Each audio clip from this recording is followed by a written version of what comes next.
You were to.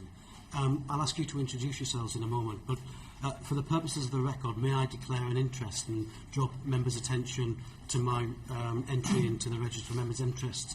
I'm not a member of Unite, but I received a donation from Unite the Union in respect of general election expenditure. Chair, can I also declare myself as a long-standing member of Unite and participant in the Unite group of MPs? Thank you. Gentlemen, could you introduce yourself for the purposes of the record?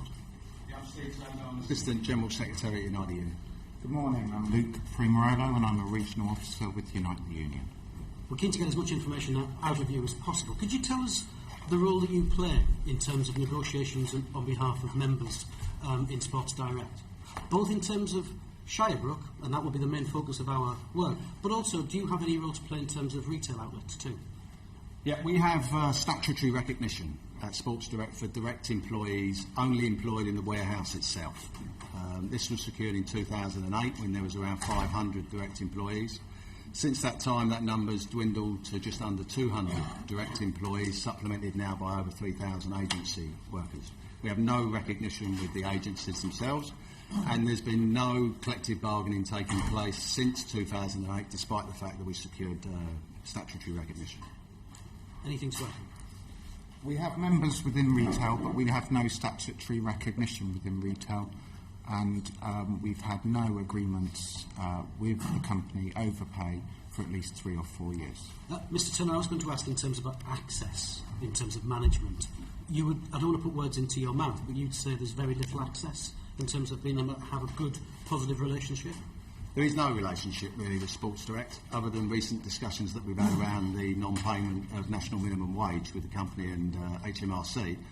There's only access in terms of statutory rights for grievance and disciplinary representation, where we have individual members that seek our assistance and we have access under the terms of statutory rights. There's no forum discussions with us. There's been no discussion about any suggested review with Mike Ashley or anybody else inside the company, nor has there been any discussion with the company forum on any such matters. I was going to come on to the review. So that was announced by Mr Ashley 6 months ago. Yeah. What role, if any, have you played? Have you actually seen the findings of the review? As far as we're concerned or aware, there is no review that's taken place. There's certainly been no discussion with us as the recognised trade union for workers inside the warehouse. There's been no discussion with our members, and there is a workplace forum in place, and there's been no discussion with the workplace forum. Indeed, there's only been one meeting of the workplace forum since it was constituted. Did Mr Ashley attend that? I'm not aware that he did, but I'm not sure. I wasn't in attendance myself. When was it constituted? We would have to check that and get back to you. After the review? No, the staff forum's been in place for a considerable period of time. So it could be a year or... Oh, longer than a year, absolutely, yeah, longer than a year.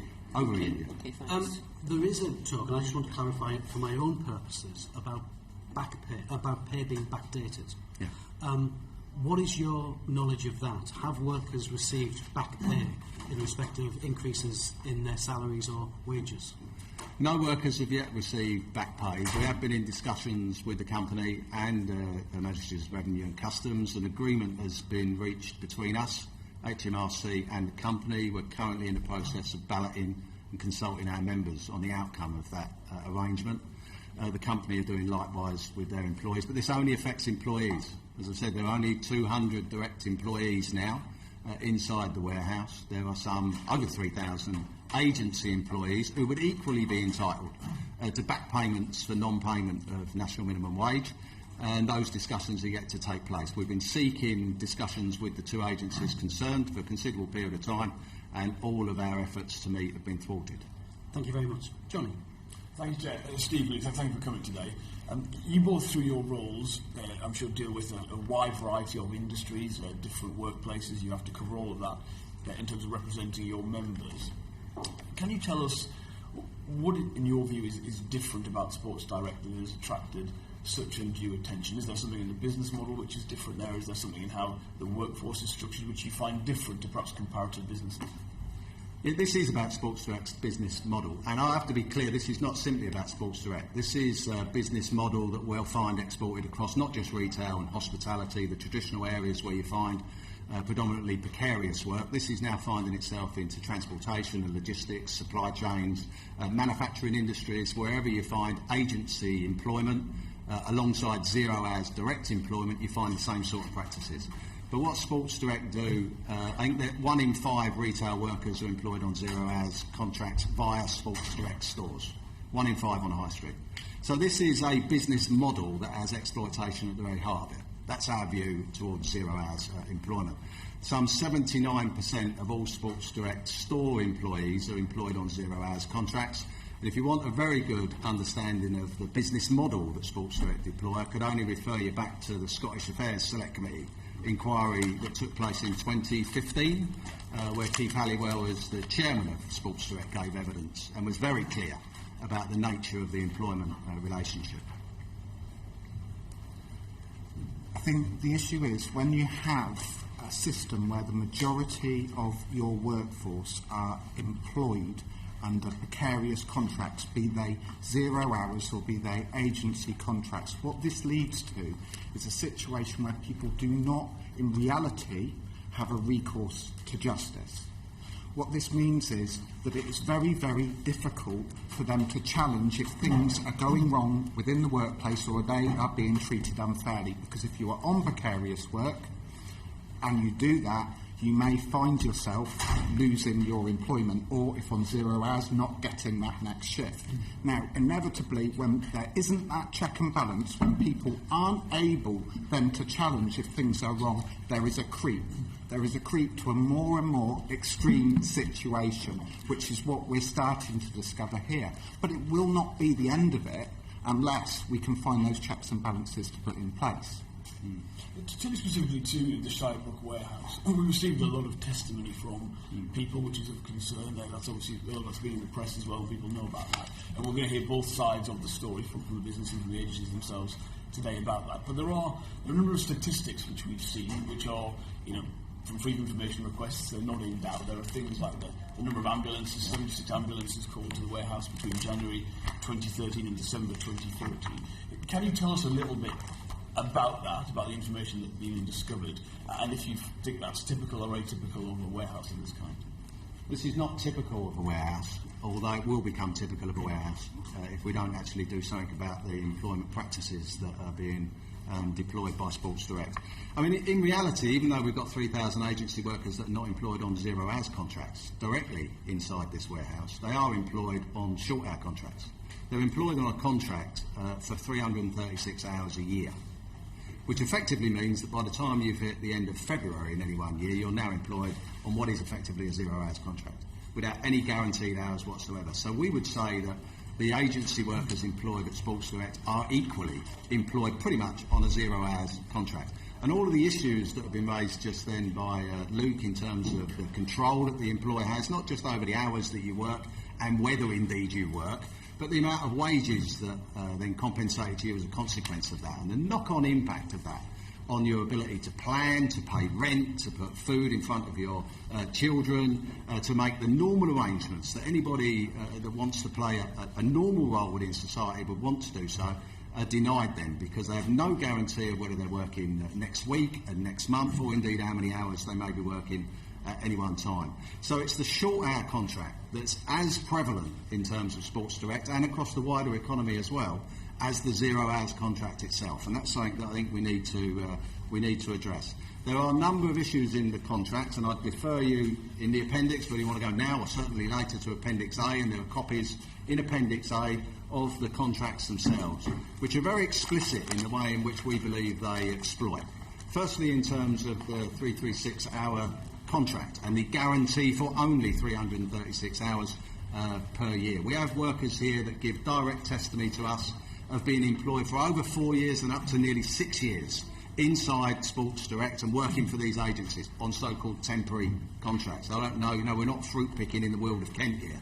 The reality is this is a warehouse that's open for 52 weeks of a year, 24-hour operation, and supplying stores that open 7 days a week. There is no legitimacy for the employment of workers in a precarious way on 0 hours or indeed short hour contracts inside the warehouse or across Sports Direct's wider operation. This is, footfall is well known. The peak periods and the core periods of footfall are known to the business.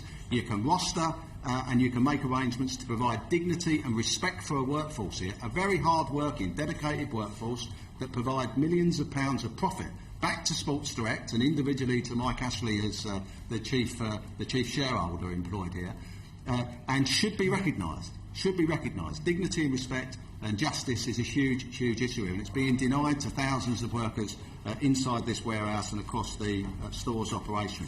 But it's not just about insecurity.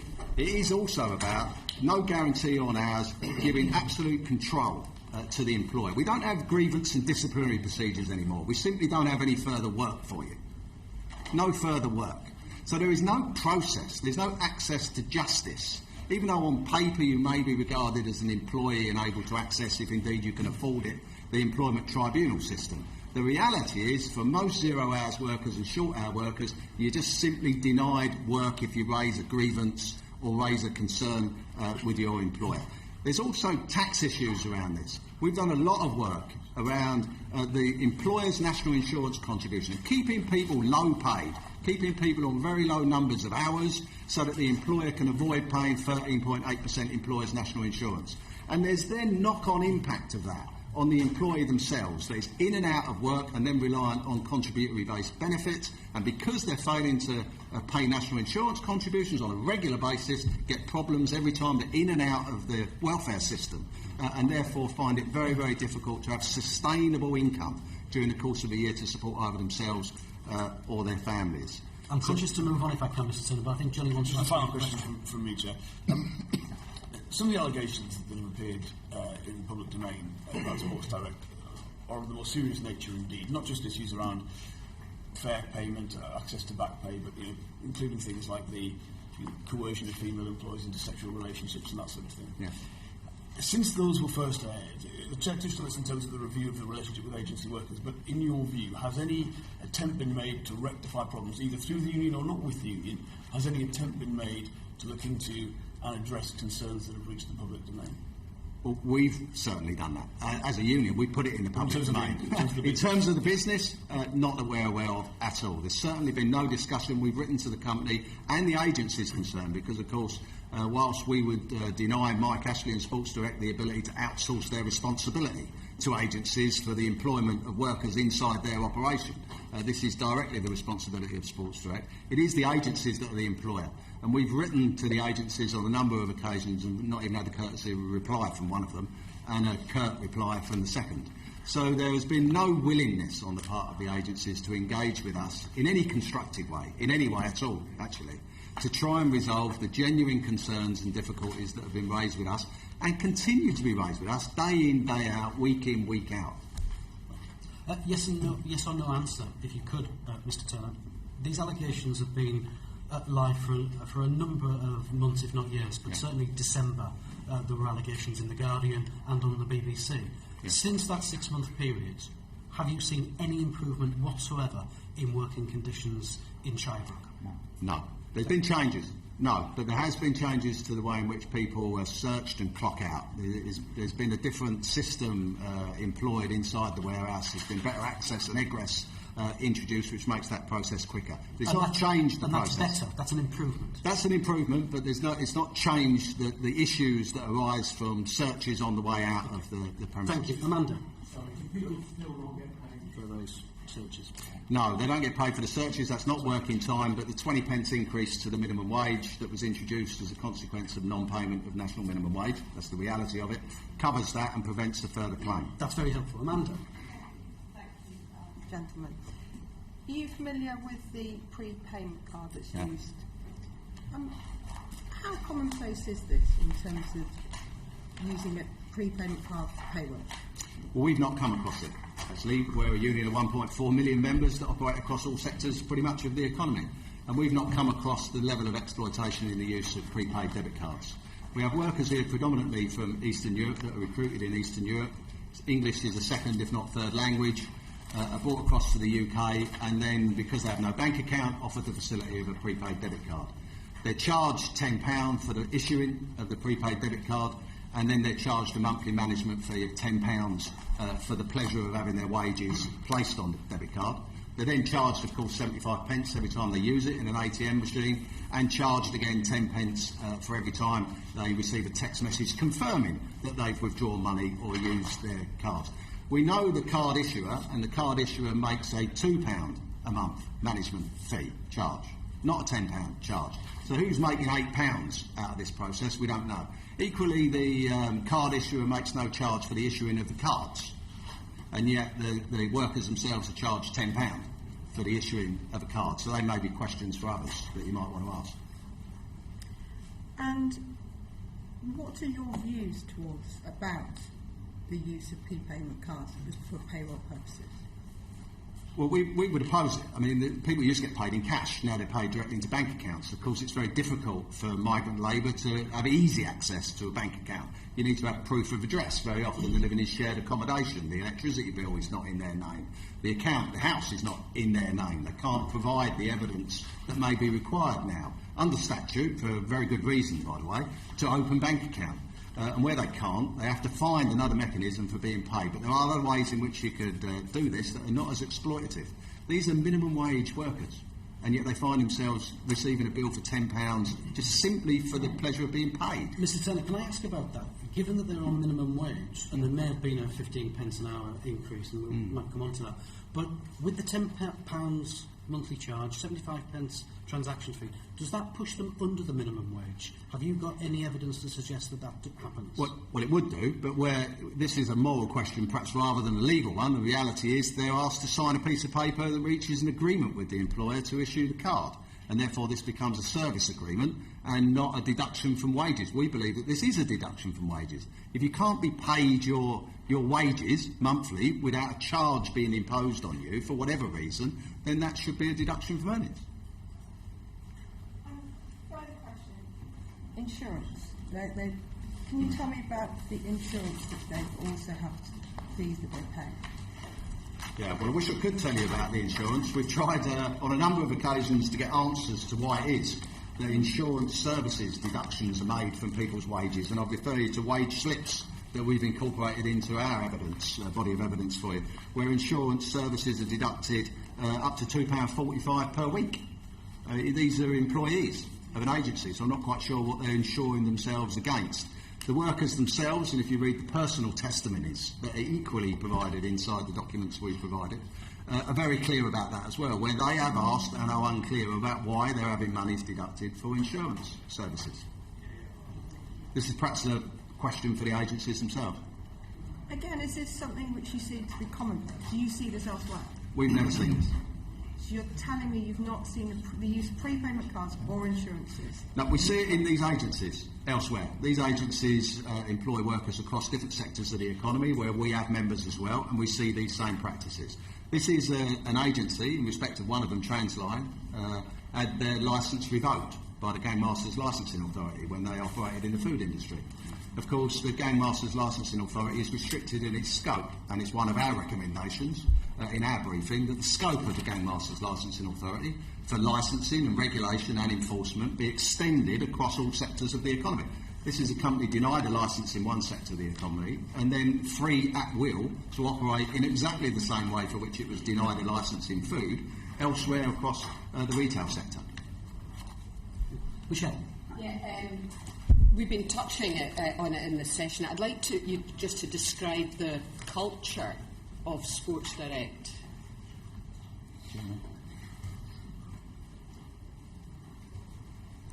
In the warehouse, there is a culture of fear. Of people are scared.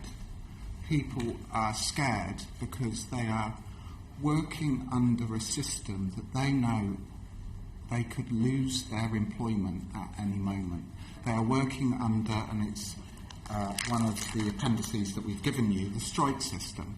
This is a system that means those who work through the agency actually don't have any recourse to a disciplinary. They don't have any recourse to defend themselves if they're accused of something they've done wrong. They're given a strike. Now, strikes can be arbitrary, and there is no comeback, there is no arguing about it. You can have a strike for spending too long in the toilet. You can have a strike for excessive chatting. You can have a strike for taking a day off sick or having to stay home because your children are sick. Now, the problem with that, when you have people under that much fear, they come into work ill. And when you get presenteeism in the workplace, that creates a significant health and safety risk. Because these people are now not only a risk to themselves, but they're a risk to those they are working with.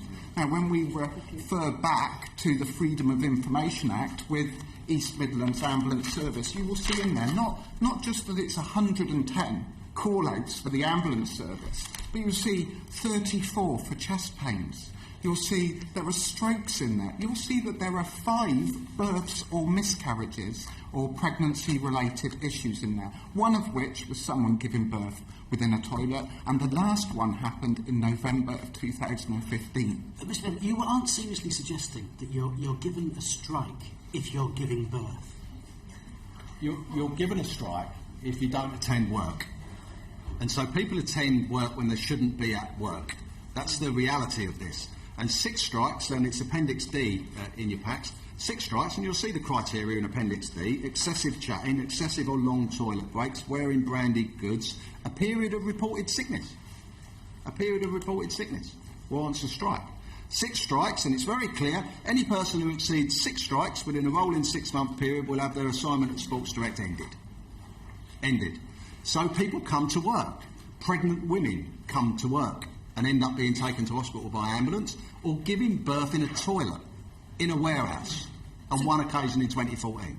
So going back to culture then, how does the culture compare with the warehouse as compared to the retail outlets where there's more employees? Is there a difference, or do you see the same predominance of culture? There is still a culture within the retail arm where people are scared, and there is a culture, we believe, of bullying as well, and certainly have had some information on that. Now, the difference there, the different control mechanism there, is what you're dealing with is people on 0 hours. People being pressured to come into work when perhaps they don't want to because they don't think they're going to get another shift, and there's still the issues that we obviously raised earlier of that fear of challenging if something is wrong, being scared, where are my next hours coming from? How am I going to pay my rent? How am I going to put food on the table? And are you aware of, we talked about the staff forum earlier, but are you aware of any mechanisms that might measure or help change the culture in terms of staff feedbacks, 360? You mentioned the staff forum. Is there any mechanisms you're aware of? The staff forum is only for Sports Direct employees. That's the reality of it, of which in the warehouse there are very few. The overwhelming majority of employees in the warehouse are employed by 2 agencies. And they're not involved in any discussions with Sports Direct. Would you point the finger at anybody in particular, or a group of individuals who sets the culture of the company? Well, I think clearly that comes from the top. This is an arrogance and a contempt, actually, at the very highest level of this business. And it's a manner in which they believe that they can operate. We have it described to us as a gulag, as Victorian, as a workhouse, not a warehouse. We believe that there's no place for these sort of 19th century working practices in 21st century Britain. And it's actually built an alliance with the Institute of Directors and many others and ourselves against the deployment of 0 hours. And is that culture from the top also set on behalf of the agencies? Well, I don't think you can outsource responsibility. You can't hand over £50 million a year to 2 agencies and think that's it. I have no responsibility for the practices that are deployed then inside my warehouse. The wages and terms and conditions are exactly the same across the 2. The terms and conditions are exactly the same. The strike system is exactly the same. This has been predetermined by Sports Direct. This is not something that 2 agencies under their own volition have introduced. Thank you. Chris? Yes, very quickly, Mr. Primarolo. You've talked about the health and safety record. To me, that sounds shocking, sounds very high. How does this compare with other businesses? Is it on a level on its own? It's on a level on its own. We'd be happy if the committee wants to submit it. We could put in some comparisons with similar types of businesses where we have recognition and good union setups there, so you could see the difference. But there is a difference. There is a significant difference. Craig? So some of the evidence that we've heard has been around poor training, limited inductions, and from the management structure, a lack of knowledge of employee rights. I just wonder what your experience was of that? I think there's a contempt for employee rights, actually. I don't think it's a lack of understanding. I don't think it's necessarily an issue that I think is relevant. When you employ people on the sorts of contracts that they're employed on, you find yourself viewing the human being as a disposable asset. And there's a price to pay. All these cost down, cost reductions, cheapest product, and sale, constant sale, 90% off has a price. And the price is paid, whether that's in the manufacturing of these goods somewhere else in the world, or the transportation of these goods across the globe, or indeed in a warehouse or a retail operation. Workers are paying the price of us getting cheap goods, and that's not opposition to people being able to use Sports Direct as an avenue to purchase goods that they want to purchase at a reduced price. This is just the natural consequence of this constant drive down in cost. Have you looked at the actual management structure and training structure internally and reviewed that, or have you seen the evidence of the processes? Well, we'd like to. We've offered our expertise across many sectors of the economy, dealing with many hundreds, if not thousands, of employers to improve working conditions, productivity and relationships inside the workplace. We've had no responses back that are constructive from either the agencies or from Sports Direct. And that offer remains on the table. We're a trade union that wants to do good business with good employers. There are serious issues that have been raised here with us consistently, and we try to resolve those in a constructive, positive way with the employers. But this is a two-way street, and unfortunately we're batting one direction at the moment. Peter? Just very quickly, you will have come across a lot of employers that have made mistakes and acted upon it and been a part of solving the problems. What we're hearing here is a culture which is corrupted through to its core in the workplace. The question is it willfully corrupted, or did this culture happen unknowing to managers? Are some managers just trained so poorly they don't know what's happening on their watch? Do you believe that willful behaviour has led to the outcomes in the workplace that you're describing? I can't believe that people walk around a warehouse operation with their eyes closed. I can't believe that is the case, and I don't believe that that's the case. I think this is a determined business model, and that business model is rolled out from the highest levels within inside Sports Direct as an operation. So an instruction would have come down from the top. This is their business screw model. Down costs to the point where it will impact on someone's health and well-being. Absolutely. And there's no need for this. There is no reason whatsoever as to why employees couldn't be employed directly inside the warehouse. Why they go for? In fact, it would cost less. You might actually be able to pay people beyond the 20 pence above minimum wage if you took out the cost of the agencies. There is no reason to employ people on 0 hours contracts inside the stores or on 3-3-6 hour contracts inside the warehouse. This is a 52-week of the year Have you ever operation. seen anything that comes close to this in your experience, on this scale? Not on this scale, no. Not on this scale. But the fear, of course, and we're seeing it, we see some of these agencies employing workers elsewhere across the economy. We have direct relationships with the workforce themselves who tell us that exactly the same issues are raised in those circumstances with those employers in exactly the same way as they'd be employed at Sports Direct. So this is a creeping model. Richard? Just building on that, why do you think an owner would run a company like this? You've prepared a catalogue, we've heard a catalogue of very disturbing activities that are going on, practices that are accepted. Why do you think an owner would permit that to continue? Well, I can't answer that. I mean, Mike Ashley could answer that as the owner, effectively, of Sports Direct. I know you're taking evidence from him a little later this morning. I mean, the reality is I can't see why that would be the case. I think this goes to the heart of corporate and social responsibility. This is why the Institute of Directors have come out in support of the campaign that we've been running to bring dignity and respect into the workplace, not just at Sports Direct but elsewhere, dealing with all of these sorts of employment practices that are becoming rife across our economy right now. This is a race to the bottom that if we don't step in and interject and stop, will become the predominant employment model, and there are consequences across our economy and for our economy of running a business operation like this. Final word to Michelle.